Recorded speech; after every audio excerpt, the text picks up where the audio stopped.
the Triple C. Just wanted to wish everybody a happy Saturday. With my nephew Didion. We out here just gang banging on the roof. Huh? What a beautiful day, people. Hey.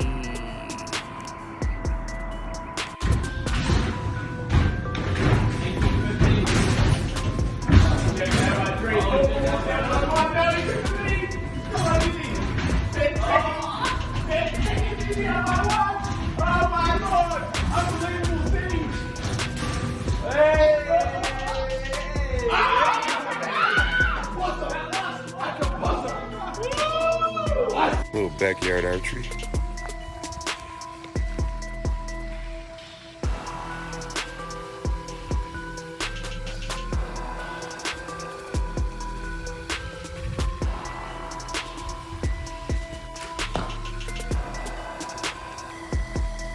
Ready, timer going. 3, 2, 1, go.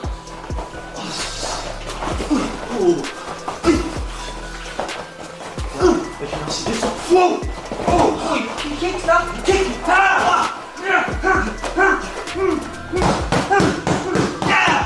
Woo! And that's only 6 feet away. 6 feet. Better stay. 6 feet away.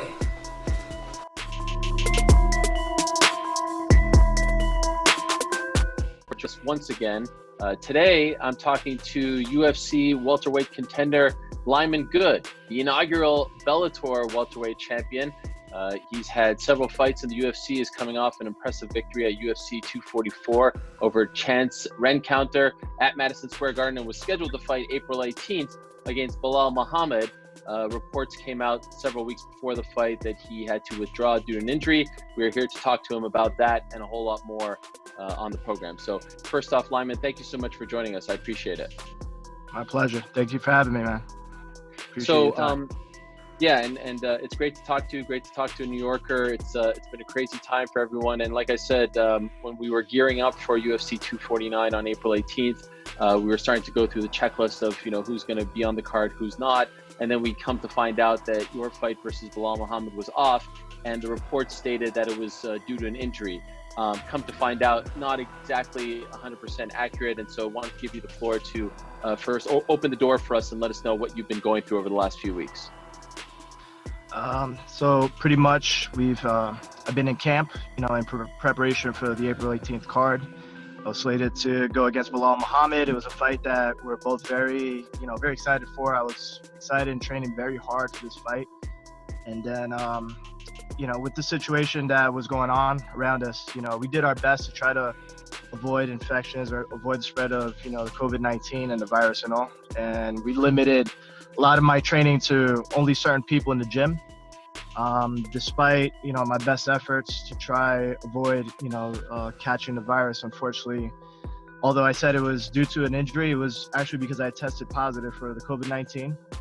So as soon as I found out, I let everybody know. And, it was one of those things where it wasn't sinking in yet that it could have been that. As fighters, we're trained so hard. We're hardwired to train through everything. If we catch a cold or if there's like a little nagging injuries here and there, which happens very often, we're trained to pretty much, just fight through it. So at first I thought it was that. And man, there was just one day where it was bad. It was bad, Ariel. It was, my body wasn't listening. It wasn't responding the way it normally does to sparring. I was sparring that day. And so I decided to go get tested, and sure enough, it came back positive. And I knew something was up because, I know my body, and I've been through it all. I've been through a lot of injuries and a lot of other things, but this was different. So unfortunately, as soon as we got news, I let my management know, my team, my coaches, and everybody that I've had contact with. And unfortunately, had to pull out of that fight.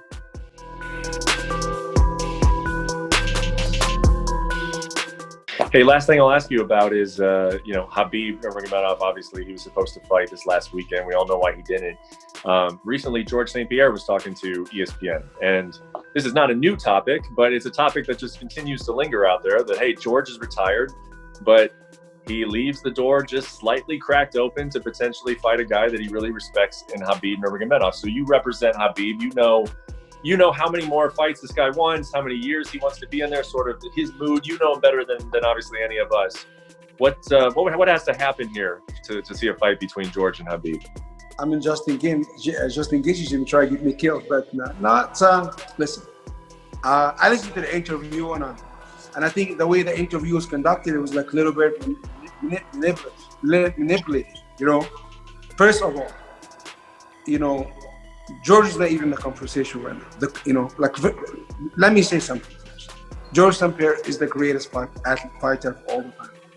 I'm telling you, I represent Khabib, I represent the many great champions. But George St Pierre, it is the greatest athlete fighter in UFC ever seen. Period. There's nobody else. It's right now is nobody. And he's a very good friend of mine. I love George. Been my friend for 15, 16 years. And I'm not gonna say anything negative about George because he's a wonderful human being, and I really have a lot of love for him. Right? Khabib is my brother, and I'm very close with him. Like I'm very close to a lot of my athletes. Right? If George St Pierre wanted to fight, it's very simple. We can make this happen. In 2018, George St Pierre wanted to fight Michael Bisping for the middleweight title. Dana White didn't believe it, and I got involved as a friend. And I have to convince John Shelby to convince Dana to meet with George. George flew to Las Vegas. I didn't manage him. I was helping as a friend. He had dinner with me and Sean Shelby and Dana White at an Italian restaurant in Las Vegas. And then I was like, this guy don't want to fight. He never want to fight again. 30 minutes in the conversation, George went to the bathroom. Dana White, he's out of his mind. He's crazy. George St Pierre, it is out of his mind. He is a little bit nutty, right? And then why did he say that? Why? What did he mean? Because George started getting up, like shouting and walking around the table, and just got very emotional. George St Pierre, he's an emotional guy. He always have a chip on his shoulder, but it's real. And then I see the reality in it, right? And after that, Ari wanted to meet him. We flew on Dana's plane. Me and Dana and George met us there. We met Ari in here. And this is how the Bisping happened, right? I don't manage George. I didn't manage Bisping. And that was 2018. Now, let's be real. I manage Khabib. I'm very good friend with George. You don't think I can make this fight happen with Dana White? But Dana White has stipulations. He said, if George St Pierre wants this fight, people talk about every couple of months about George St Pierre, but I respect Justin, I respect Tony. George is not even in a conversation because it's a lot of guys before George. I'll put George before Conor every day of the week, but I'm not gonna put George before Justin Gaethje. I'm not gonna put George before Tony Ferguson because this is a deserving guy. But it's, because they'll be disrespectful, not because Justin is my client, he's disrespectful. And George is not the guy I want to disrespect other people, And if George St Pierre wanted this fight really, really happen, he have to do three things. Pick up the phone, he can call me, he can call Dana directly. Dana White respect George St Pierre. He really like George St Pierre. And Dana White doesn't like too many people. He does not. He have to make 155 pounds, and he have to communicate. He have a good team, but he always can call me.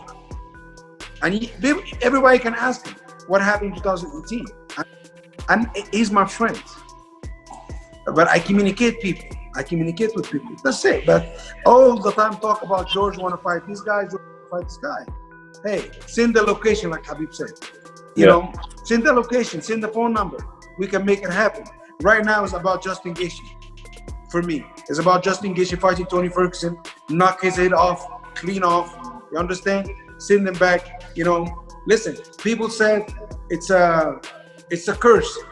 Tony Ferguson and Justin Gaethje is a curse. Guess what?